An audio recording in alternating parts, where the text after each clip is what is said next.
Hello guys, स्वागत है आप सभी का आपके अपने YouTube channel GS from basics में। और आज हम लेके आए डेली करंट अफेयर 26 अगस्त 2022 के सभी इंपॉर्टेंट क्वेश्चंस। साथ ही हम बात करेंगे इनके इंपॉर्टेंट फैक्ट्स के बारे में भी। और गाइस, अगर आपने अभी तक हमारा चैनल सब्सक्राइब नहीं किया है तो आप हमारे चैनल को सब्सक्राइब कर लीजिए।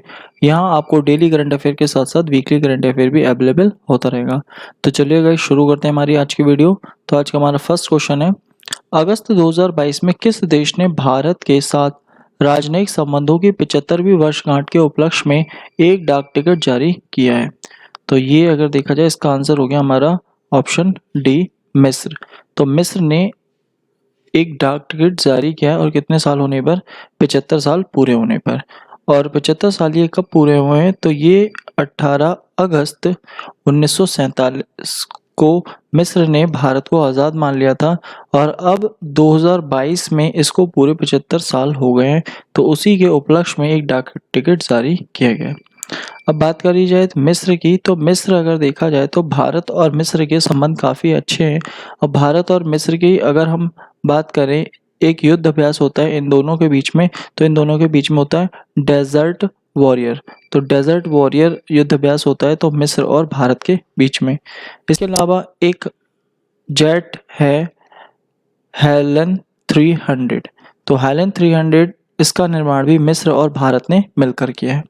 इसके अलावा COP होने वाली है, तो COP 27 यानी COP 27 ये भी मिस्र में इसका आयोजन होने वाला है।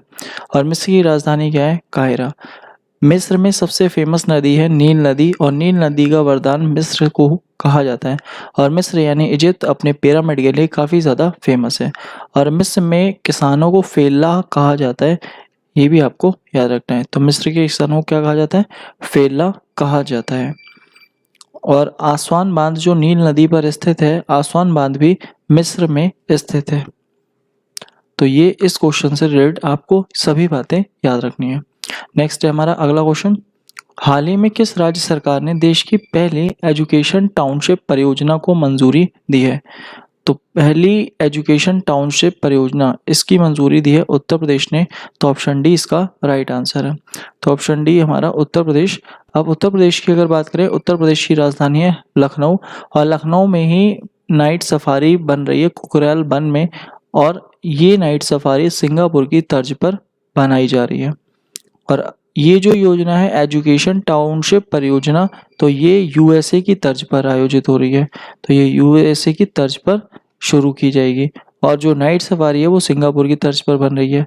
और स्कूल चलो अभियान की बात करें तो उत्तर प्रदेश के श्रावस्ती से शुरू हुआ था। जेवर एयरपोर्ट ये उत्तर प्रदेश के नोएडा में स्थित है। और अगर बात करी जाए अभिधम्म चक्र, जो कि भगवान बुद्ध ने पहली बार अपना उपदेश दिया था, तो ये सारनाथ से दिया था। तो सारनाथ भी उत्तर प्रदेश में। और उत्तर प्रदेश की राजधानी लखनऊ। लखनऊ गोमती नदी के किनारे है, और गोमती नदी निकल के आती है फुल्लर झील या गोमत ताल पीलीभीत से। और इसके अलावा ब्रह्मोस विनिर्माण केंद्र और पैरा बैडमिंटन एकेडमी लखनऊ में ही बन रही हैं। और लखनऊ में अगर देखा जाए तो अंतर्राष्ट्रीय गन्ना अनुसंधान केंद्र भी है। इसके अलावा अंतर्राष्ट्रीय नहीं, राष्ट्रीय गन्ना अनुसंधान केंद्र है। और अगर हम बात करें राष्ट्रीय दलहन अनुसंधान केंद्र, तो ये कानपुर में स्थित है। तो ये आपको ये भी याद रखना है। नेक्स्ट हमारा अगला क्वेश्चन, हिंदुस्तान पेट्रोलियम निगम लिमिटेड HPCL ने गोबर से संपीड़ित अपनी पहली बायोगैस परियोजना कहाँ शुरू की है? तो HPCL ने शुरू की है, और गोबर से शुरू की है। तो ये कहाँ शुरू की है? तो ये सांचौर राजस्थान में। और सांचौर राजस्थान, ये जालौर एक जिला है, उसमें एक स्थान है सांचौर राजस्थान में ही। यहीं पर HPCL ने गोबर से CNG गैस बनाई जाएगी, और ये अपनी तरह की पहली बायोगैस परियोजना है। तो ये राजस्थान में शुरू की गई। अब राजस्थान की बात आती है, तो जो गोबर को यूज़ किया जाएगा इसके लिए एक योजना आई थी हमारी 2018 में, गोबर धन योजना। तो गोबर धन योजना जो आई थी, ये भी हमारी गोबर को यूज़ करने के लिए आई थी, मतलब वेस्ट को वेल्थ के रूप में प्रयोग किया जाएगा।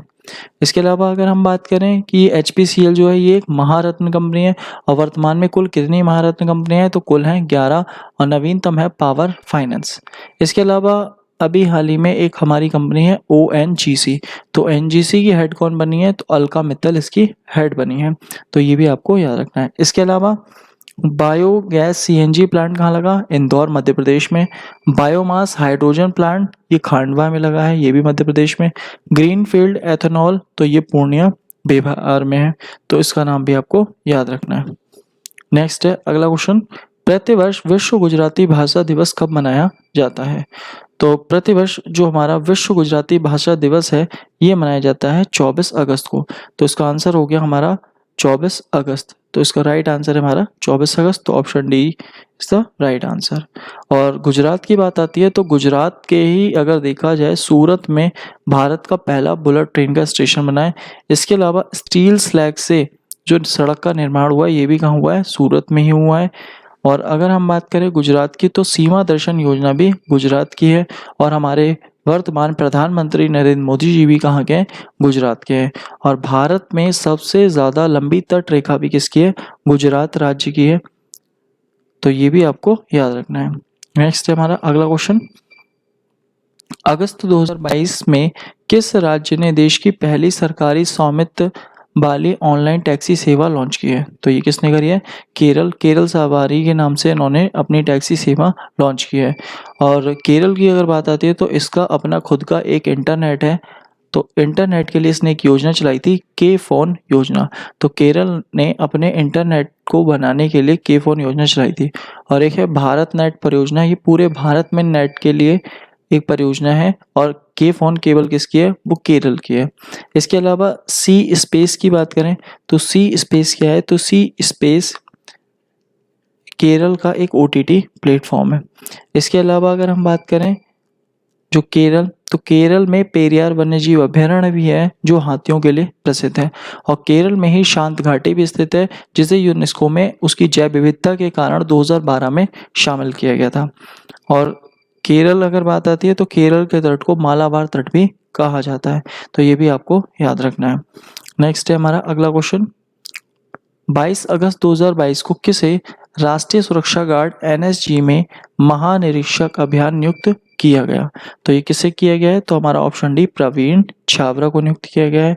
और अगर हम बात करें एनएसजी, तो एनएसजी की स्थापना कब हुई थी? ये हुई थी 1984 में।